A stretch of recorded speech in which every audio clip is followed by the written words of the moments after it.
жигиттер 5 талас карман баламды алып тартетин. Эгер ушул жерге ким бирөө келип кыңк-пыңк десеңер башкача сүйлөшүп калабыз. Эгер кыңк деген сөзүндү могу байкеден укчу болсом эле эшикке тартып чыгам дагы. Проектте даң ыргып жүрөм, үстүнө лезинга биле салам, отвечаю.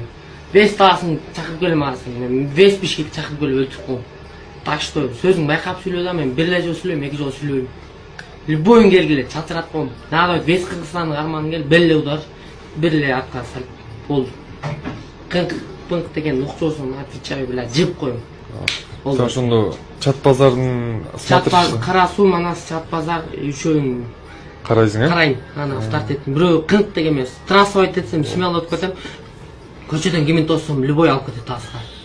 Бирок кыңк десе эле болду, өлдү. Болду. Талас районунун тургуну болом.